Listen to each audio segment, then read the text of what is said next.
So I just thought to, open the book of secret and speak about few of the paragraphs which I had.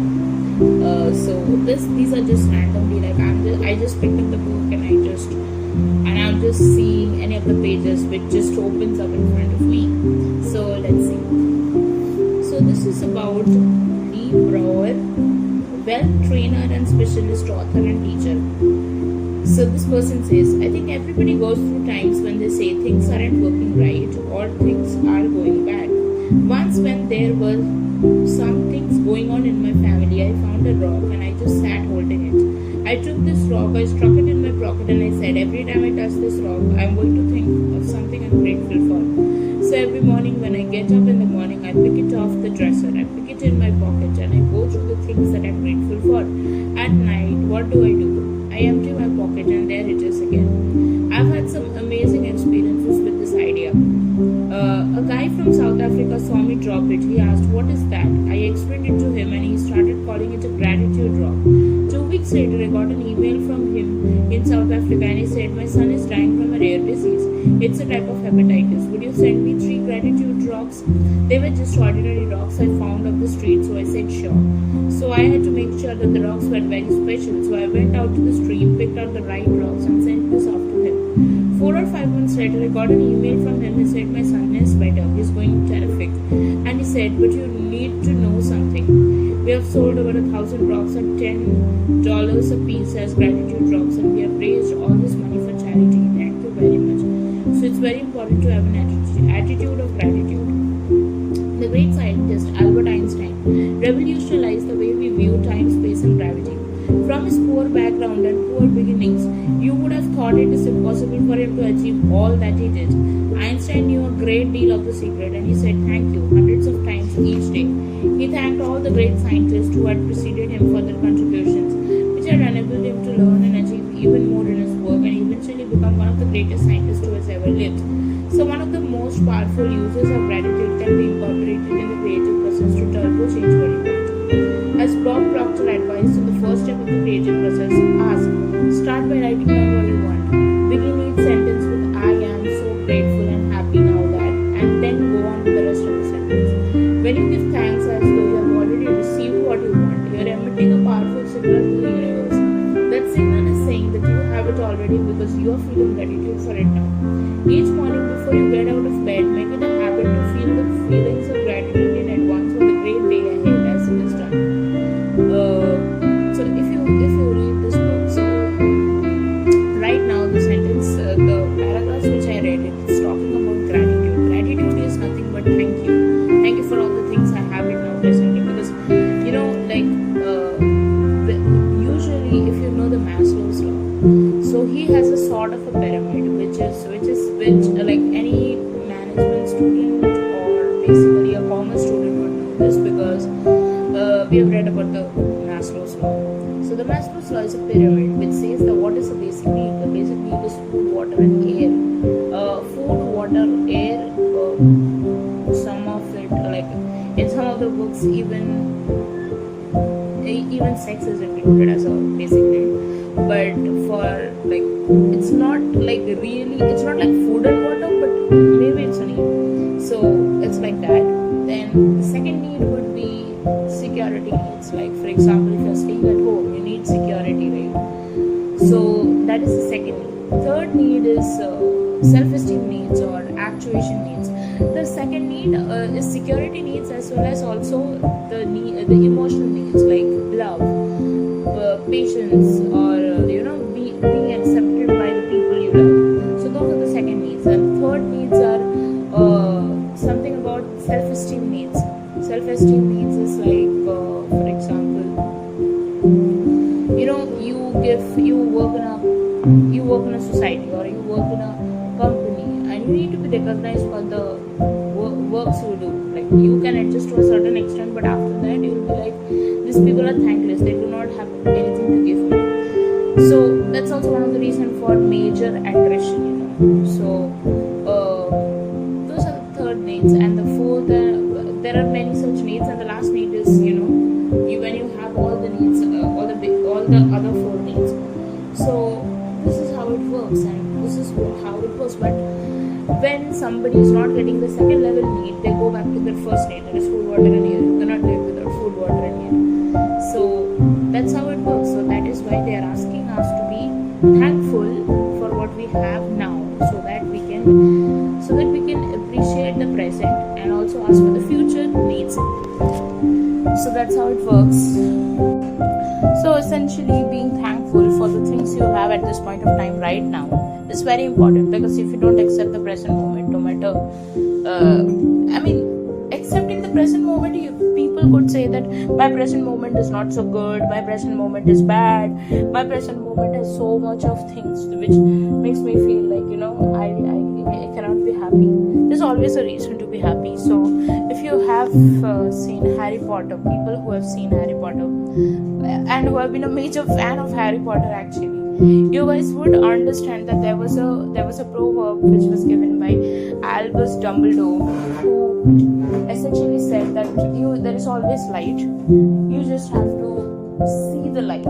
So many people cannot see the light, and it sometimes happens that you feel so much sucked into the darkness that you feel bad about everything which is going on. So you just have to find the light.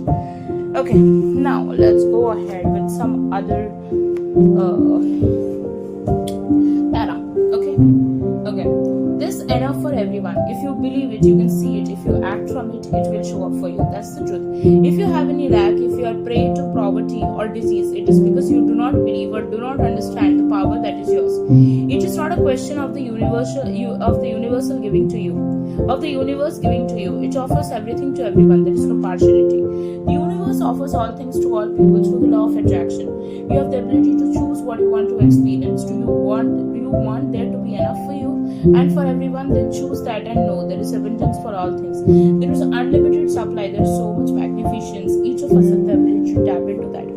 Okay, so today I was having a conversation with my SP, and it was essentially not a good conversation. It was basically a very bad conversation where I was literally talking about all the things which he has done wrong, and kind of I was like having a cathartic kind of experience wherein I was just expressing because it was hurting me too bad for the things which has happened now.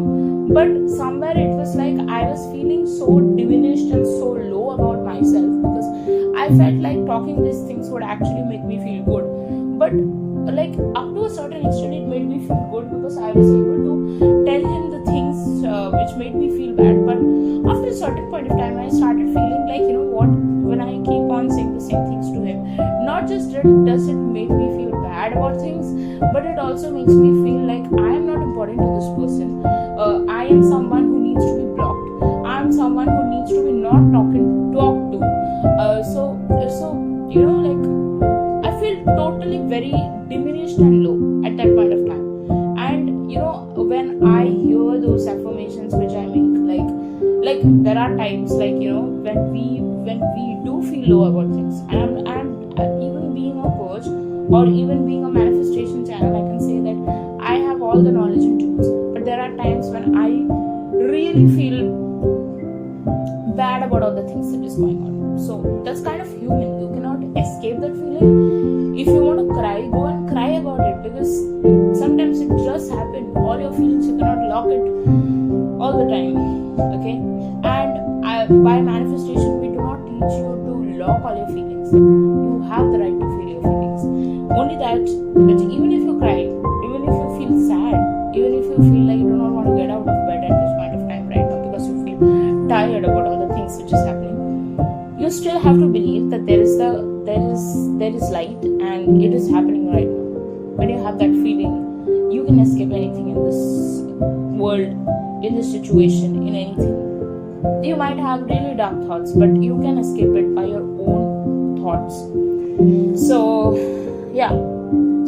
I was saying that whenever I used to hear affirmations which were essentially on I am important, I am abundant, I am someone, my SP cannot live without, he's obsessed with me, he's totally crazy with me, he talks to me all the time, he is constantly calling and texting me, my phone is blowing up with his messages, he's always calling me, FaceTiming me,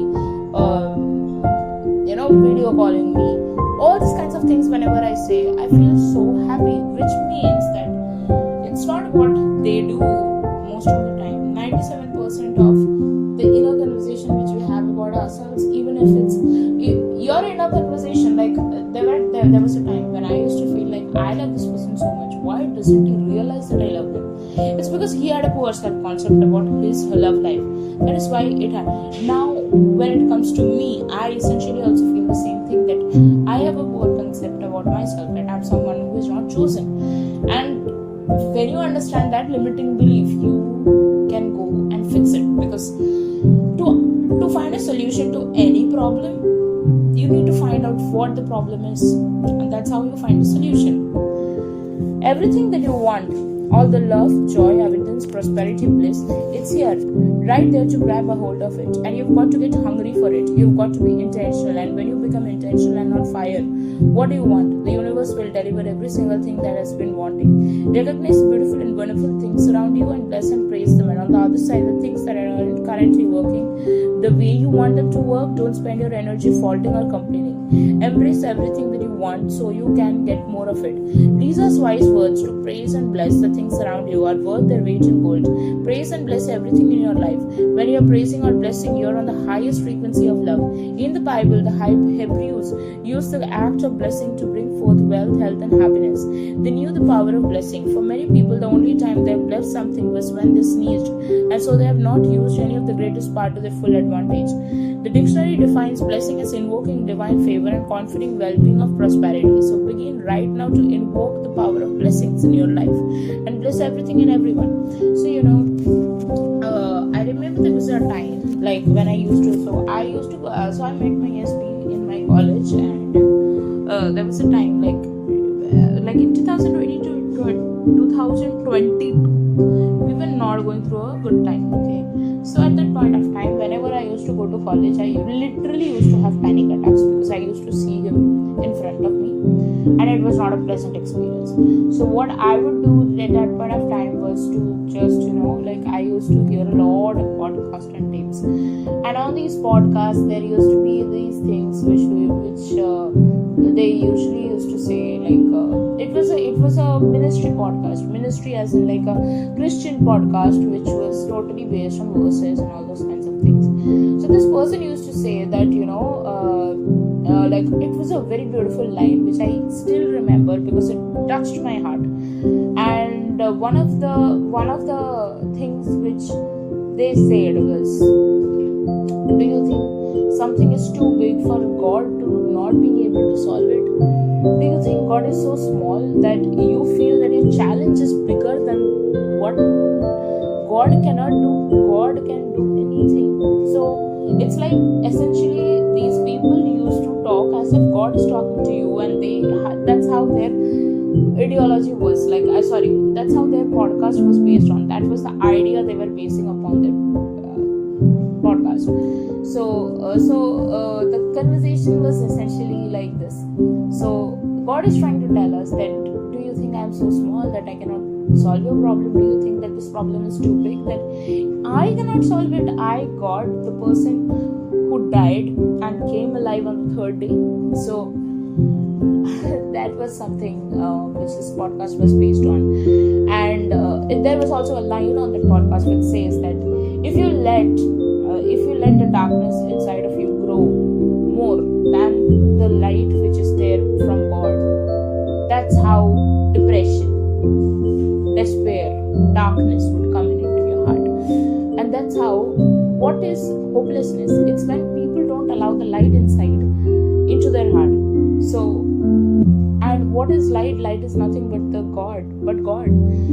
See, you guys need to understand this one thing, and I think I understood this some 3-4 years back when I started this journey. So the thing is that everything is possible, and you don't see that everything is possible because your mindset is such that you feel like you have not seen things happening in the positive way. So essentially the same pattern would repeat, but it's not that same pattern would repeat. It's just that you have to think something different for the outcome to be different. Now there are different challenges, there are different, like different situations which happens, and people usually react to it. So what manifestation teaches you is that you don't do anything about the problem. You just fix yourself, go and fix your own mindset, go and enjoy your own life, and things would eventually happen on its own. You only need to have that dominant thought inside of you that this is already done, whatever it is, like the compensation you are trying to achieve from your current company, that can happen if you want to be in that current company. If you're someone who is asking for an international exposure and you want an offer from an international company, you can get that. If you're someone who is from a poor family and you want to be a rich person, that is possible. If you want to manifest your SP and get married to him, that is possible. Everything is possible. But do you believe? It's written in the Bible, it's written in this book of manifestation, the law of attraction, which is by Rhonda Byrne. Do you believe? Everything is possible, but it comes with one condition. Do you believe? If it is a yes, go and imagine your life wherein you already have it at this point of time right now. And now suppose you are this person who believes in manifestation, you have absorbed a lot of content of manifestation, you do your affirmations, you do your meditations every day, whatever is required you're doing. And sometimes like that happens, like the 3D is super reactive and something very opposite has happened, or maybe you just affirmed and something just exact opposite happened today. That doesn't mean that this is not working. It just means that your resistance which was inside of you, which was totally, for example, if I'm saying that I want to manifest marriage with my SP and something just opposite came in, and maybe my SP just slapped me and went out. So how do you react to that? Even I used to have this confusion some years back, but now I know this one thing, that it means that there was something unresolved within me, maybe some negative belief or something which was not working in favor of what I was affirming, so I needed to let it go. So that was what this current reality was trying to teach me. So you need to understand what it is, and you need to actually find the what it is trying to teach you. So it's never that this isn't working and something opposite is happening, that means or whatever I'm doing it's not working. No, it's like the challenge came to teach you something. You just need to understand what the limiting belief you have inside of you, which is why this came up, and you need to understand that lesson and you need to move ahead. So that's how it is. So I hope this helps you. Thank you.